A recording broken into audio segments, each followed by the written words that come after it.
welcome to our funding focus session on the Police and Crime Commissioners and Police Property Act grants. We'll be explaining the grant itself and any different requirements as we go through. So a little bit of content of what we're going to go through as we process. So a little bit of history, I suppose, of this fund. It's all linked with the Office of the Police and Crime Commissioner of Devon and Cornwall, Alison Hernandez. She's been the elected Police and Crime Commissioner for Devon and Cornwall and the Isles of Scilly since 2016. So part of that role is to be the voice of the people in policing, hold the Chief Constable to account, and to ensure the delivery of an effective and efficient police service. And so with that comes some funding.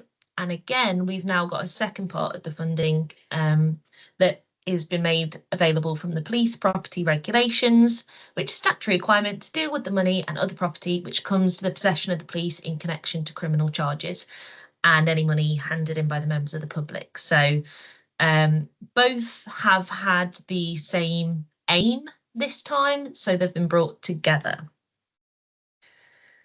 Sort of why behind it, here's a couple of stats that I thought were very interesting of Devon and Cornwall's police, sort of what their day looks like. 323 crimes, 615 incidents, 100 arrests, 775 non-emergency calls, 859 emergency calls, and 219 online contacts.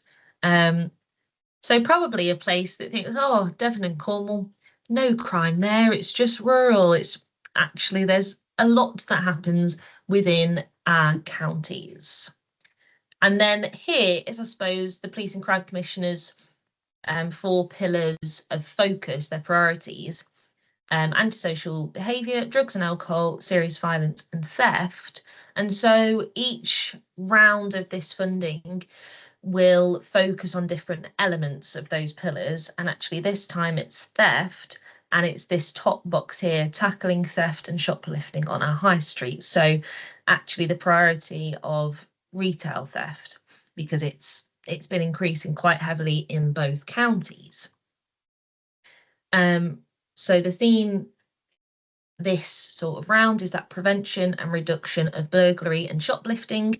They want to encompass the root causes of burglary and shoplifting, as outlined in the plan. So that might be addressing antisocial behaviour and substance abuse. So actually those 4 pillars do work alongside one another. It's just that's the focus. Key dates for reference: obviously the application opened at the start of this month and it closes on the 8th of October. Everything will get put together, sent to the panel and discussed in early December. Mid-December we'll make the decision, and end of December is sort of estimate when you'd get that money if you were successful. And the grant value is up to £5,000. So some ideas, I suppose, of what we could then support on that focus. So it might be the reduction of reoffending through behaviour change, prevention and diversion activities, such as the provision of purposeful and meaningful educational, employment, leisure or creative activities. So I suppose the idea of that is being able to run different activities that those people may be people that have offended and stop a reduction of reoffending, or maybe at risk of theft and burglary. The delivery of service for children and young people who are victims or who are at risk of being drawn into crime and antisocial behaviour. As you can see, it's quite wide-ranging. The promotion of positive social interactions within the community, which celebrate community cohesion and promote personal social responsibility. That one's a bit wide. I'd say actually it's just as long as you're making sure that it's coming back to that victim or at risk of retail burglary and theft, rather than very wide, bringing community together, really. The delivery of coordinated and targeted support for victims of crime and antisocial behaviour. Installation of physical security deterrents. Now this one again is another one that seems quite wide, but it's just ensuring that it's that retail focus. So for example, In previous rounds, we have had it that you could put in CCTV for your local village hall. Well, actually, has that got a link to retail theft? Not really. So it would be a case of actually, if you were a charity and you ran a charity shop as a source of income, and that was at risk of course, retail theft, and that's when we could take an application for physical security deterrence. So that would be that focus, as long as it links back to that pillar of retail theft and burglary, whether that's a victim, someone at risk, someone who has, and it's reduction of reoffending. That's always the link, I'd say. What the grants can be spent on, there's a wide range. It could be that delivery costs of an activity, so volunteers' expenses, reasonable staff costs and overheads. Expenses or other costs incurred by delivery. You can see it's all that human focus, that activity delivery part of things. Again, as mentioned, internal or external improvements to retail premises, that charity shop, something like that. Capital purchases up to 5,000. Of course, that's the limit on the fund. Staffing costs for the project delivery. It wouldn't be able to be sort of wider administration costs, core costs, things like that. It's got to be linked to that delivery. Little reminder of who we can support in CCF more generally.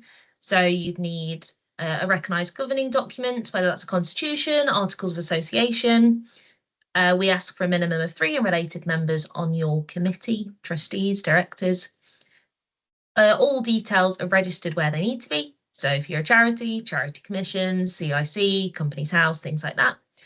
We ask for a safeguarding policy. And what we really ask for that is there is a designated safeguarding lead named on there and a direct contact for them, not a info@ sort of email. And a review date is always fantastic.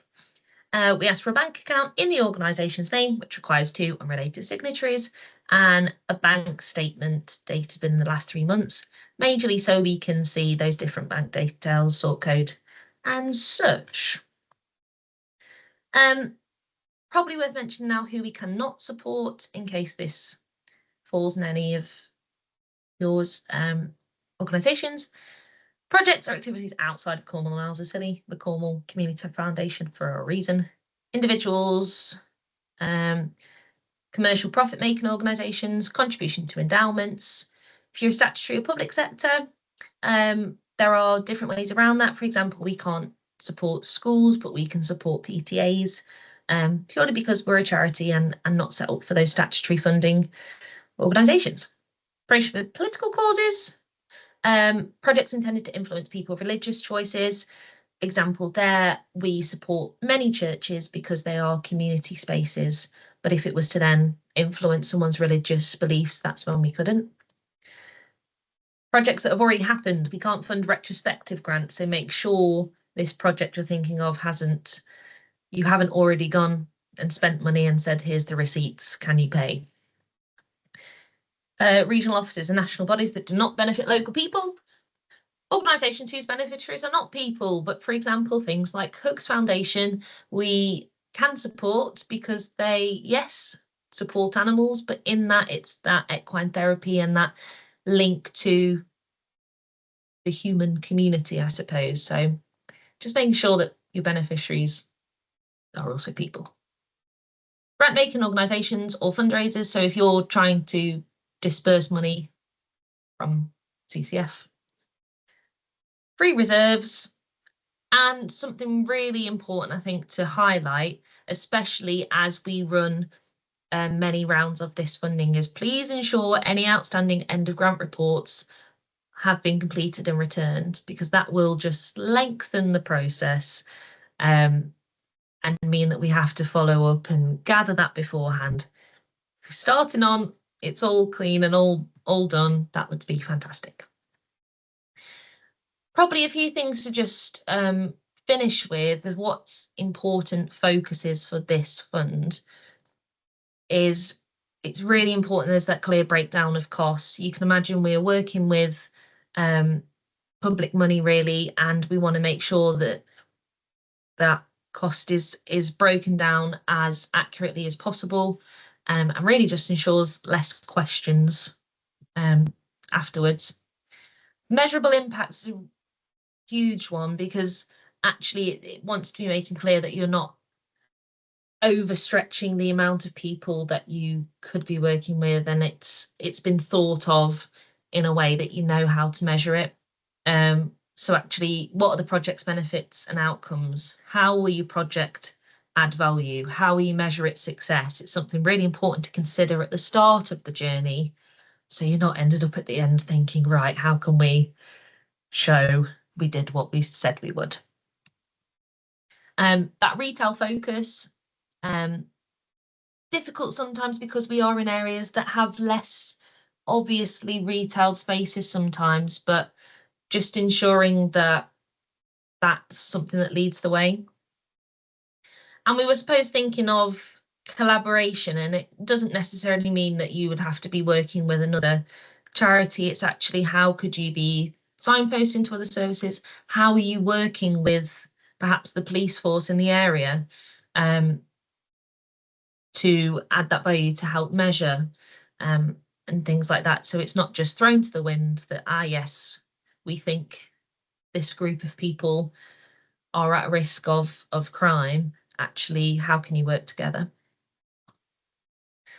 How then the process works more generally: online application, it's all on our website, ready to go.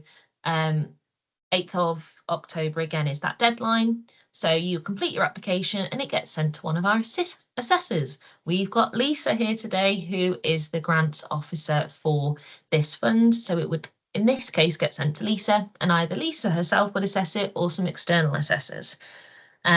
During that assessment process, I've put there that we always ask questions, which is great because sometimes if we didn't ask those questions, it might go to the no pile. And sometimes you think, if only they'd asked me, I could have cleared it up.